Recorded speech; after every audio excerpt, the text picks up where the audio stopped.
Bismillahirrahmanirrahim. Assalamualaikum warahmatullahi wabarakatuh.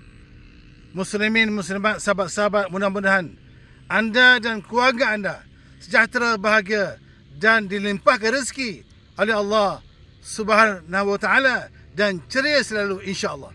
Muslimin yang saya muliakan, saya sahabat anda dalam motivasi Abu Hasan Al-Asy'ari. Muslimin yang saya muliakan, nak kongsi dengan tuan-tuan pada kali ini tentang doa. Ada satu doa yang elok kita baca. Tuan-tuan, kalau tuan-tuan susah nak mencapai hajat, tuan-tuan ada hajat, tuan-tuan ada kehendak, tuan-tuan ada kemahuan, tapi sampai sekarang tak tercapai hajat tu. Nak cari kerja tak dapat-dapat, jodoh tak jumpa-jumpa, bisnes pun slow, sakit pun tak sembuh-sembuh, dah banyak telan ubat, diabetes, kecil manis, kolesterol, tapi hajat-hajat tak tercapai. Nak pergi umrah pun tak tercapai. Jadi kalau tuan-tuan hajat tak tercapai, Allah belum makbulkan, maka bacalah doa ini. Kalau tuan-tuan ada hajat yang tak tercapai, yang belum tercapai dan nak cepat tercapai, maka tuan-tuan bacalah doa ni. Bismillahirrahmanirrahim. Isma' jayidan, dengar elok. Allahumma la mani'a lima a'taita wa la mu'tiya lima mana'ta wa la radda lima qadaita wa la yanfa'u zal jaddi minkal jaddu. Saya ulang lagi sekali doa ni. Bacalah doa ni.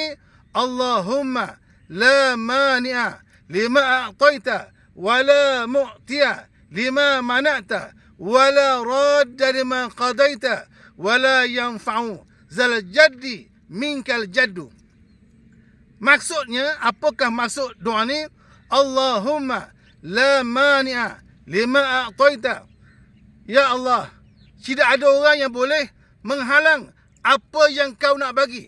Apa yang Allah nak bagi, tidak ada orang yang boleh menghalangnya.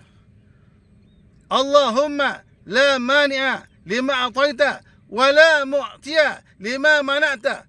Dan tidak ada orang boleh nak bagi pada kita. Tidak ada orang boleh memberi apa yang Allah tak izinkan. Apa yang Allah tak izinkan, maka tidak ada orang yang boleh memberi. Wala radda liman qadaita. Tidak ada orang yang boleh menolak apa yang Allah telah takdirkan.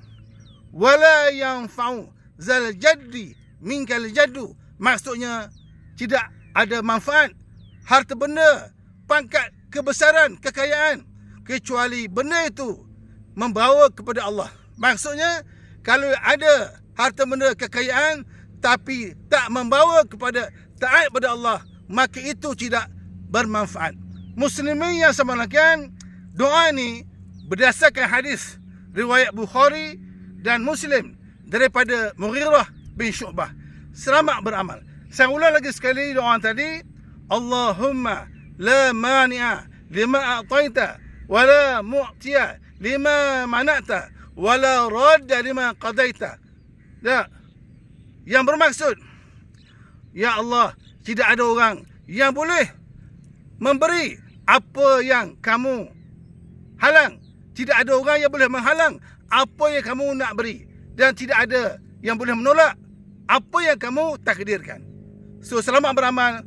Follow saya di TikTok, Ustaz Abu Hasan. Assalamualaikum. Terima kasih.